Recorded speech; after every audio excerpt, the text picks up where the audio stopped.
women dancers. My rivers rapping, my finish splashing, my gills are flapping. I bit some matches, then sip something and kiss the dragon.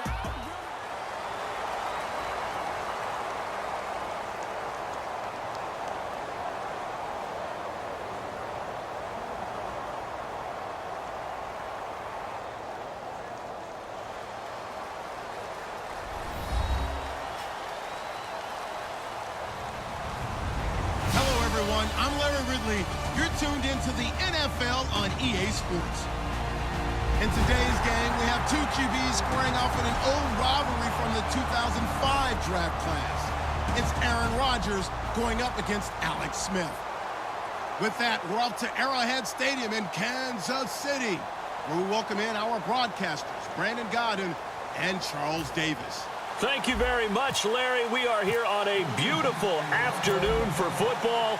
Coming up, we've got a good matchup on tap between the Green Bay Packers and the Kansas City Chiefs. And this will be a touchback as that sails over the end line.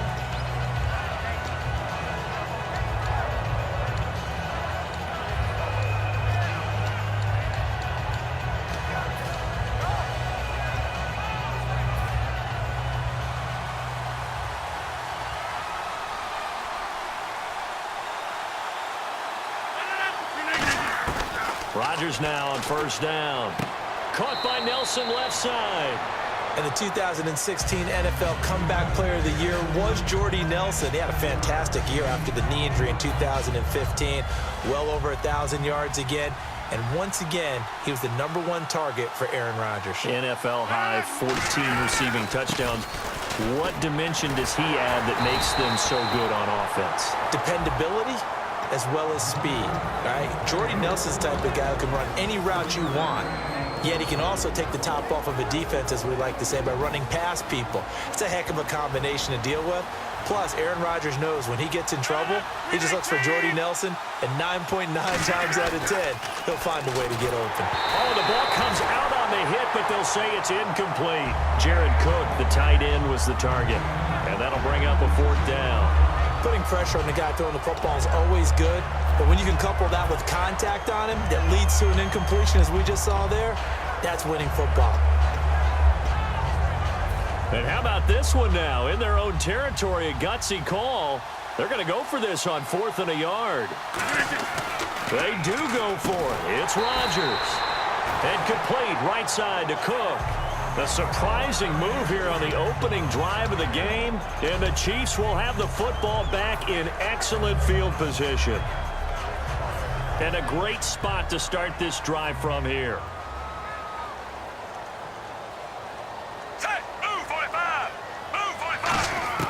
On first down, Smith. And Conley's got it over the middle. And he's able to get it down to the 25-yard line. That one good for 10 yards. And that'll make it 2nd and a foot or so. Good throw, good catch, but I really like the route. The drag and being able to run away from defenders, hard to stick with them for that long. Yeah, better against man than zone, or? Better against man, because now you're running away from someone and you're not running into a defensive player in another zone. That one good for 17 yards, and now they've got it 1st and goal. How many times do we say in this game is speed kills, and it does it in so many different ways. In this case, you got a back who's quick and shifty, can make moves, make people miss, but also gets to and through a hole before it can close down. That's some of the benefits of that speed, not just outrunning people in the secondary. That led to a really nice gain. Now contact up front as penalty markers come in. Who is this against?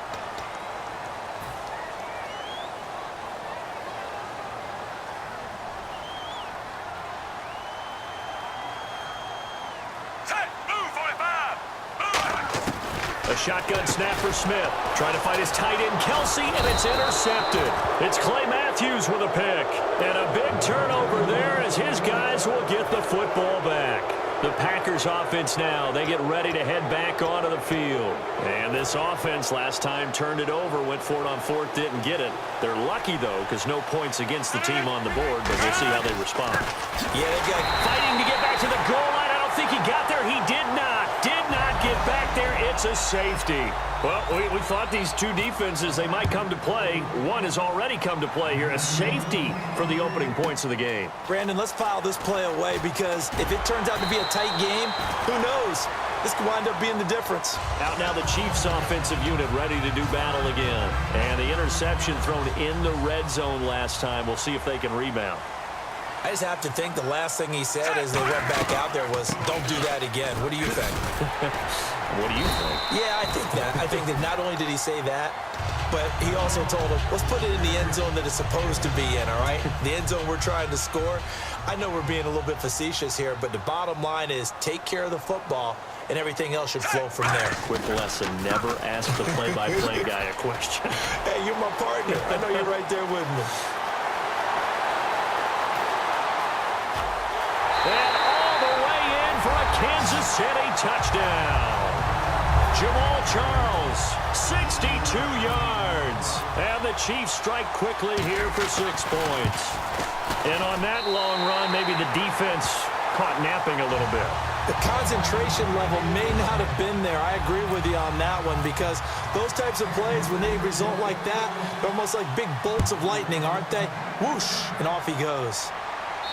And this will not be returnable. It's out of the back of the end zone for a touchback.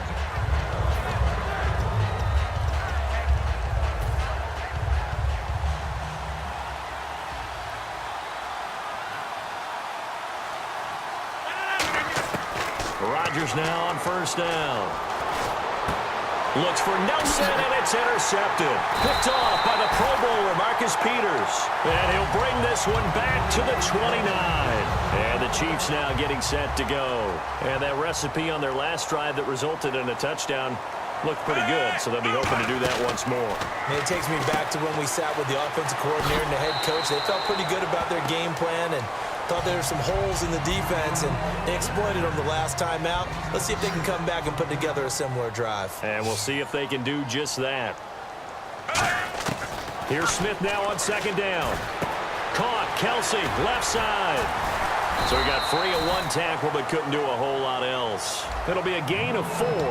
And that'll bring up what looks to be a 3rd and inches. Can't be more than a half a foot. This is the offense we're going to see coming up in this one, and Travis Kelce will be key. What a tremendous weapon he is, especially in the red zone. Knows how to find the end zone when running his routes. Short yardage situation. Here's Charles. A loss of a yard, and it brings up 4th. When you think of Mike Daniels, you think of strength. Hard to knock off the football, but surprising quickness and ability to move and evade people. How about that play there? Well, he can squat 600 pounds, so that's how he caught people's attention coming into the league, and he caught our attention right there. And he will have the first down inside the 10 to the 9-yard line. Well, it all came together on that one, didn't it? Big-time throw on 4th. Now, that had to feel good, didn't it? Taking that type of a gamble there and making it pay off. What a throw. And tough as a receiver because no matter how perfect the pass, you know it's 4th down and you got to convert. A little bit of extra pressure, but he overcame it. That's complete right around the 8. Hammering for the goal line. He loses the football, and the Packers pick it up. And Green Bay getting ready to go as they take the field. And last time, 1-play interception, so this offense, they should be fresh. That's a good way of putting it.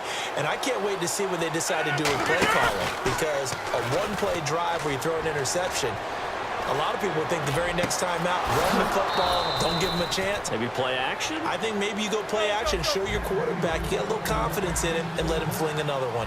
One thing I can say pretty safely, that route is not called if you don't have a guy who can throw the ball and put some mustard on it. Because if you're going to lollipop it in the middle of the field, bad things usually happen. It takes a strong-armed guy who can rifle it in there, and they were able to successfully complete that one. And let's take a look at the defensive starters for Kansas City. Eric Berry's the textbook definition of ball-hawking safety. You name it, he can do it on the football field. Throwing middle, but it's incomplete. When you see passes knocked down by those guys I call the frustrated fullbacks, the linebackers, you know that in their zone coverage, they were able to drop, see the ball thrown, and react to it very quickly. Now it's Rodgers, and Adams has it complete. And he's got the first down yardage before being taken down at midfield. One of the feature points of the in route is being able to make a nice throw to the middle part of the field. And for a quarterback, that's one of the better throws and better looks that he'll get. But he has to be careful not to wait too long and let his receiver wander into some tough territory. If he's late with the ball, he can get his receiver hit and hit hard. And this is going to be caught. He won the fight for the football. And this should be the final play before the quarter ends. With Charles Davis, I'm Brandon Gaudin. Second quarter about to get underway with the Packers in possession of the football. And they're on the move here. They've got it 1st and 10.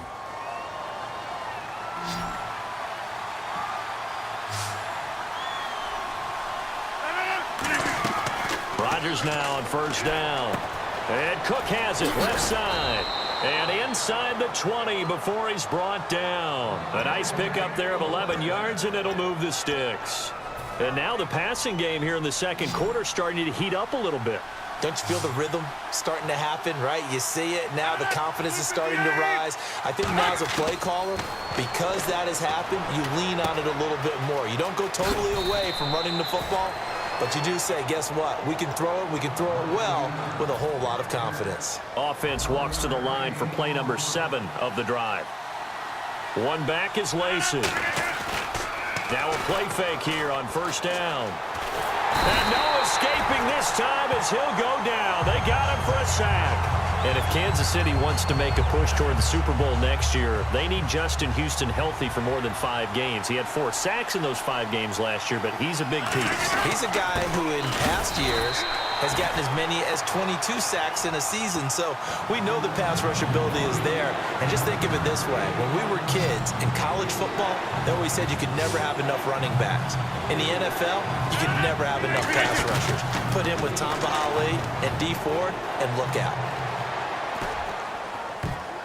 And that is incomplete. Randall Cobb, the intended receiver, and it's 4th down. My high school coach, John Ford, used to say all the time, if you're in a bad situation, laddie, don't compound it with a bad decision as well. And I think that's what we just saw there. Harassed in the pocket, and he throws into double coverage anyway. He called you laddie? He called me laddie, and that was the nicest thing he called me. And that field goal caps an 11-play drive. It's a lot of offense to run to only get 3 points, but they'll take them. Anytime you can put anything on the board, you run to your sideline somewhat happy. And now here comes Kansas City. And they'll be looking to atone for last time's mistake of fumbling inside the red zone. Certainly they don't want to do that again. And so much emphasis placed on red zone offense. I mean, you have periods devoted in practice just for that because everyone knows how vital it is to put points on the board when you've entered that part of the field. And to come away with nothing, that's difficult for a team to handle. And difficult, and now we'll see if they can make it less difficult on themselves on this drive. On 2nd down, here's Smith. And this is incomplete. Chris Conley, the intended receiver. And now it's 3rd down. Incomplete pass on 2nd down. Let's see what the offense draws up here on 3rd. Throwing on 3rd down, Smith. He's going to flip one out here to his running back. And he's got the 1st down yardage before he's brought down at the 42. So many times you hear today's NFL described as a space game. Get your best players into space with the football in their hands.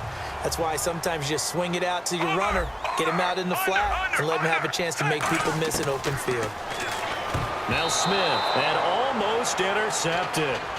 It would have been his 2nd pick of the game. Instead, it'll be 2nd down. CD, wanted to get your thoughts just on the landscape of the offseason for each of these teams. Super Bowl in the rearview mirror, but so much going on. People look at the draft a lot. But there's a lot more that goes into the offseason for these front offices, is there not? It certainly is, and then even before we get to the draft, you start with the combine. You know, that's held in Indianapolis every year, and you have about 350 of the top prospects coming together to get their physicals and interviews and on-field performance, and all that will get evaluated along with their game tape. And then you've got the free agents, all right? That starts, I believe, in early March, where now the free agents can start moving around to different teams, so your team's starting to take a little bit of shape there, free agency, because then the draft's coming up. You're trying to put your team together with new draft picks, have everyone start to move in one direction, and then you have the OTAs and minicamps. You get to see them on the field for the first time, and we start to get a better idea